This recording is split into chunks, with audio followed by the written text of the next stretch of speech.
یہ ناران سے آگے ایک سونی آبشار ہے, وہاں پہ لاہور مغلپورہ کی ایک فیملی تھی, وہ آبشار کے نیچے سیلفیاں بنا رہی تھی کہ اوپر سے ایک جو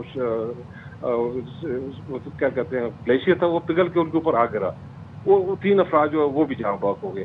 اب کہنے کا مقصد جو ہے جو متعلقہ ادارے ہیں جیسے خاص کر کاغان ڈیولپمنٹ اتھارٹی ہے, انہیں چاہیے کہ انہیں پتہ ہے کہ کون سی گلیشیئر, کون سی لینڈ سیڈے کی جگہ ہے, کون سے موڑ خطرناک ہے, وہاں پہ وہ ہدایات تو جاری کرتے ہیں, لیکن وہاں پہ ان کو کھڑا ہونا چاہیے, کیونکہ یہ 3 سے 4 مہینے کا سیزن ہوتا ہے. جی 3 سے 4 مہینے کا سیزن.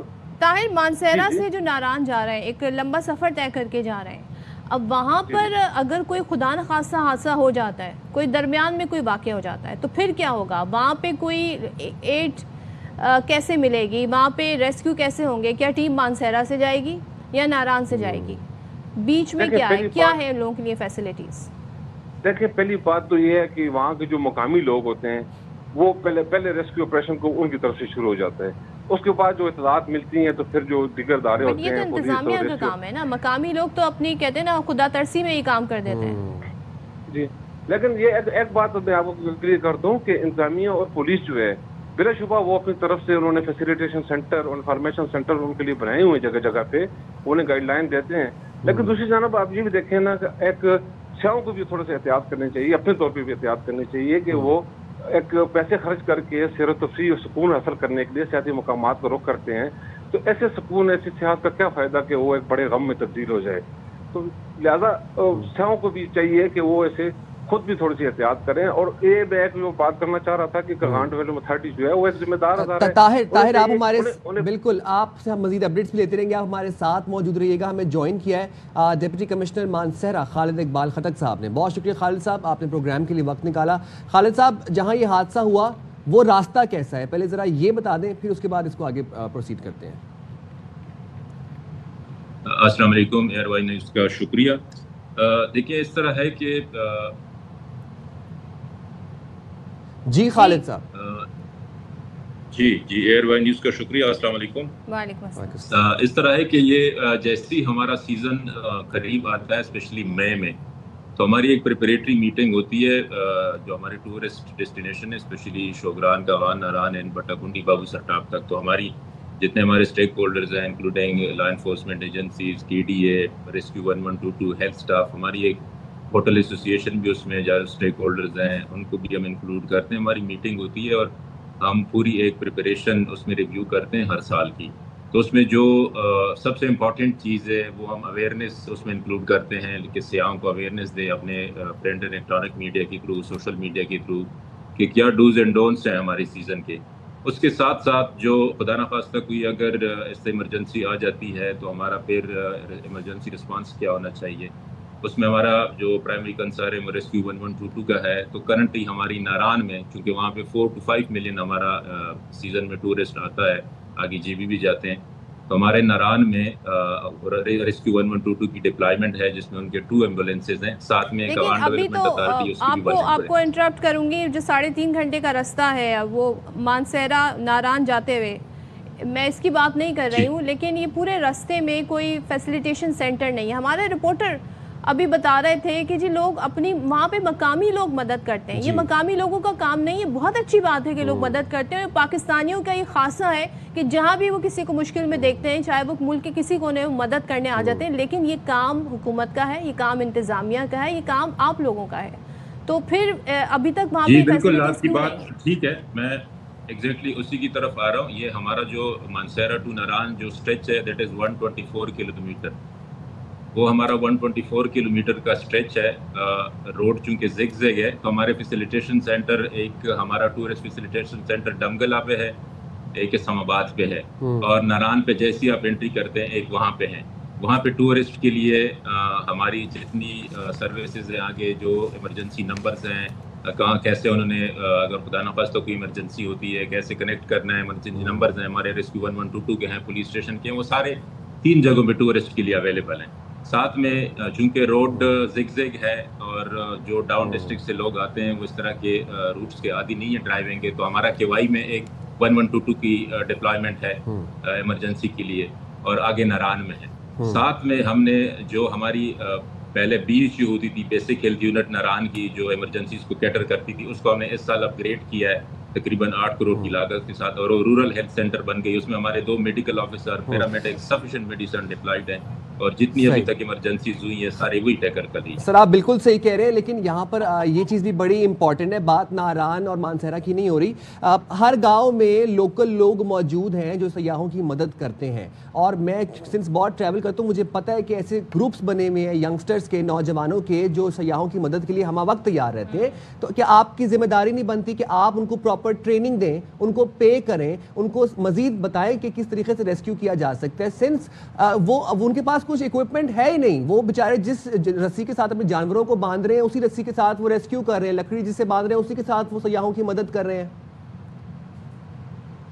دیکھیے آپ کی بات ٹھیک ہے، ہمارے پاس اپنا سول ڈیفنس کا انفراسٹرکچر ہے، ہم ان کو یوز کرتے ہیں، لیکن یہ جتنی ایمرجنسیز ہوئی ہے ہم خود ہی ان کو ٹیکل کرتے ہیں. جیسی ہمیں انفارمیشن ملتی ہے لوکل لوگ بالکل اس میں سپورٹ کرتے ہیں، بیکاز وہ بڑے پرو ٹورزم ہیں اور بڑے پرو ٹورسٹ ان کا اپروچ ہے. لوکل ہمیں سپورٹ کرتے ہیں، بٹ ساتھ میں گورنمنٹ کی جتنی ایجنسیز ہیں وہ ساری اویلیبل ہوتی ہے موقع پہ. میں نے آپ کو جیسے عرض کیا کہ ہماری 3 جگہوں پہ فیسیلیٹیشن سینٹرز ہیں، اور کیوائی اینڈ ناران میں ڈپلائمنٹ ہے وہ اسی لیے ہے. تو جیسے ہی ہمیں، چونکہ اٹس اے 124 کلومیٹر اسٹریچ، جس کو چونکہ تھرو آؤٹ اس کے ساتھ کنہار بھی فلو کرتی ہے اور ڈراؤننگ کے انسیڈنٹ بھی ہوتے ہیں. ایسے نہیں ہے کہ ہماری ڈپلائمنٹ نہیں ہے، لوکلز ہمیں بالکل سپورٹ کرتے ہیں کیونکہ وہ ایک امپورٹنٹ اسٹیک ہولڈرز ہیں اس سارے ایمرجنسی رسپانس کا. ایک چیز ہی بتائیں، جو دریا کنار کے ساتھ ساتھ جو سڑک ہے یہاں پہ کوئی سیفٹی وال کیوں نہیں ہے؟ اور ظاہر ہے لوگ یہاں پر سفر کرتے ہیں، جب سیفٹی وال ہوگی تو ایک بڑے حادثے سے وہ بچ سکتے ہیں.